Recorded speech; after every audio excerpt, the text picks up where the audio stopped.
네, 매일 아침 꼭 챙겨야 할 뉴스 딱 3개만 깊게 들여다봅니다. 뉴스 3개 시간인데요. 김수민 시사평론가 모셨습니다. 어서 오세요. 네, 반갑습니다. 자, 첫 번째 뉴스 가볼까요? 한국 국회 사상 세 번째 필리버스터가 오늘 0시 임시국회와 함께 종료가 됐습니다. 네. 23일 오후 9시 49분에 시작돼서 이번 선거법 개정안에 대한 필리버스터는 약 50시간 정도가 소요가 됐고요. 네. 가장 길게 토론한 의원은 자유한국당 박대출 의원이었습니다. 5시간 50분이었고요. 네. 이게 뭐 2016년 필리버스터에 비하면 짧은 시간이었다라고 볼 수 있겠습니다. 세 번째라는 게 이제 한참 거슬러 올라가서 김대중 네. 전 대통령이 했던 필리버스터까지 포함해서 거죠. 그렇죠. 1964년 필리버스터 포함이고요. 네. 그리고 이제 오늘 임시국회가 바로 다시 시작이 되면서 선거법 개정안 표결이 가능해졌는데 네. 하루쯤 쉬고 내일 표결할 거라는 전망이 우세합니다.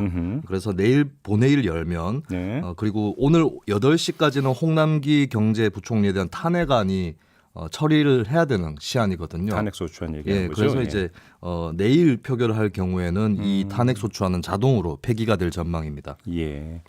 근데 또 이 그 선거법 개정안 원포인트 수정안 제출할 거다 이런 이야기도 나왔다고 하는데 이거 무슨 얘기예요? 예, 김재원 자유한국당 의원이 의혹을 제기했는데요. 네. 위성 정당을 방지하려는 그 방안을 4+1 협의체가 넣으려고 한다. 네. 이를테면 비례대표를 공천하지 않은 정당은 지역구에서 국회의원 후보자를 공천할 수 없다. 예. 이런 조항이 논의되고 있다라고 의혹을 제기했는데 예. 민주당에서는 이것을 부인을 했고요. 예. 그리고 이제 비례대표 후보도 기탁금도 내고 추가로 인물이 필요하기 때문에 지역구 후보 공천 요건에다가 이걸 추가하면 위헌 소지가 커진다는 지적도 있습니다.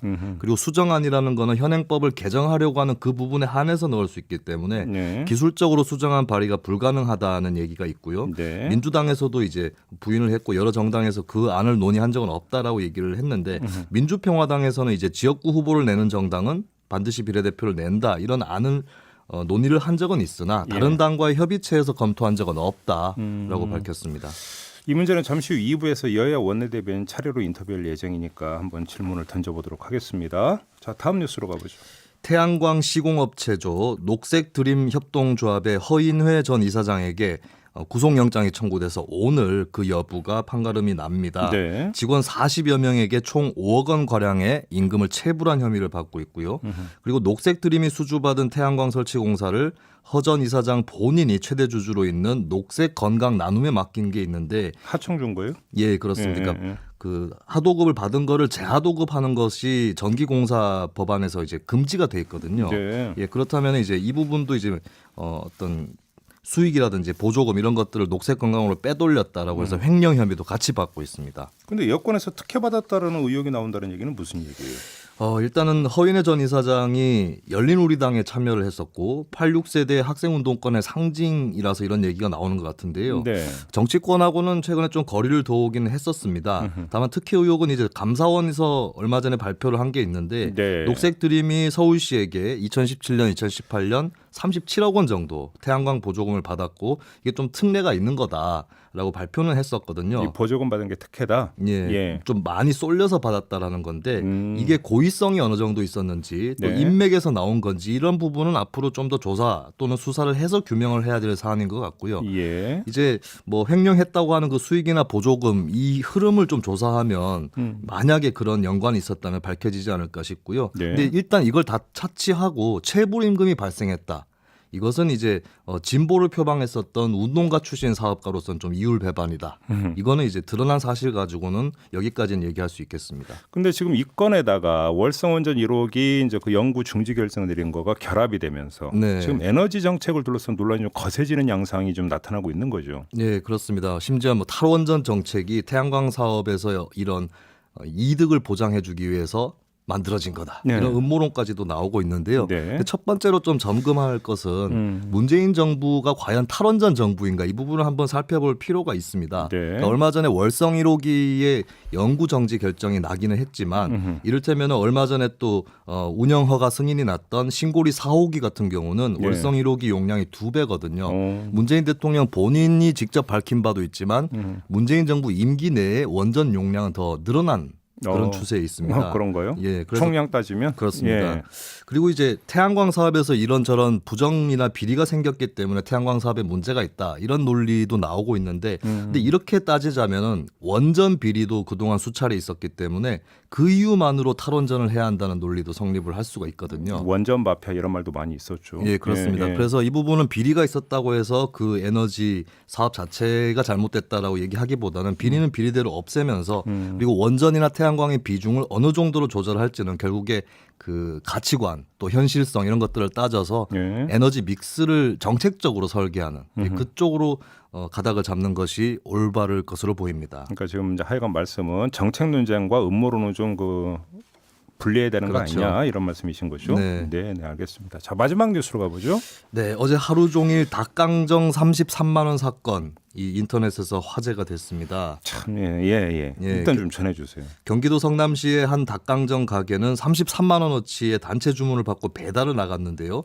그 주소에 살고 있는 한 여성이 나는 배달한 적이 없다. 이렇게 밝히면서 주문 내역을 확인을 하다가 얼굴이 굳어졌다고 합니다. 네, 뭐 이제 네. 주문을 안 했던 이제 어머니였다면서요? 그렇습니다. 예. 자신의 20세 아들을 괴롭히던 21세, 24세의 가해자들이 허위로 신고를 한 것이었고요. 네. 일단 카드 결제를 그 여성이 하기는 했지만 주인 측에서 마음도 무겁고 해서 결제 취소를 했고 남은 닭강정을 무료로 드린다라고 하면서 인터넷 커뮤니티에 이 같은 사연을 올리면서 사건이 널리 알려지게 됐습니다. 그러니까 지금 이 짓을 벌인 사람들이 21살, 24살이라고 한다면 네, 성인이잖아요. 그렇습니다. 이거 뭐 학원 폭력이니 뭐 학원 뭐 왕따니 이런 게 아니잖아요. 네, 인터넷에서는 닭강정 학폭 사건 이렇게도 알려졌었는데요. 네. 이게 근데 따지고 보면 학폭에서 출발했다고는 볼 수가 있겠습니다. 최근에 이 같은 폭력이 처음 벌어진 게 아니고 네. 피해자가 고등학생 때부터 이런 폭력에 노출돼 있었다고 하고요. 네. 심지어 피해자 명의로 휴대전화를 이 가해자들이 개통을 해서 300만 원 정도를 갈취한 적도 있었다고 합니다. 어이구. 예. 또 이번에 이렇게 닭강정을 시킨 것도 우리가 당신네 집 주소를 알고 있다. 이런 협박의 의미를 담고 있을 수도 있다라는 네. 설도 있기 때문에 예. 굉장히 좀 극심한 폭력이 자행되었다고 볼 수가 있겠고요. 음흠. 그렇다면 거꾸로 왜 이렇게까지 이제 성인이 되어서까지 폭력에 노출돼 있느냐 했을 때는 이 피해 가정이 좀 폭력 대응에 취약한 그런 가정일 가능성이 좀 높게 보입니다. 그렇기 때문에 이게 당사자의 대응에만 맡길 수 있는 문제가 아니라 공동체적인 대응이 필요한 것 같고 어떻게 보면 이번에 인터넷에 글이 올라온 게 네. 그런 공동체적 대응을 좀 도운 것이 아닌가라는 생각을 할 수가 있겠습니다. 가게 주인은 어제 피해자 측에 신고를 했다고 알려왔는데 또 피해자 측이 사건이 커지는 것을 좀 두려워한다 이런 얘기도 또 덧붙였습니다. 그러니까 미성년 학생이 그 학폭을 하는 것도 명백한 폭력 행위인데 네, 21살, 24살이면 거기다가 성인이고 그런 거 아니겠습니까? 그렇습니다. 근데 또 학교를 졸업한 이후에도 이런 짓을 한다고 하면 이건 납득을 할 수 있고 이해를 할 수 있는 그 여지가 전혀 없는 것 같고요. 이럴 때 필요한 게 바로 경찰력입니다. 네, 그렇습니다. 그렇지 않습니까?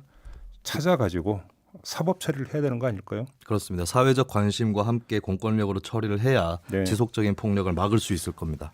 두 사람한테 전하고 싶은 말이 있는데요. 네. 정신 좀 차리시기 바랍니다. 예. 네, 김수민 시사평론가였습니다. 고맙습니다. 예, 감사합니다.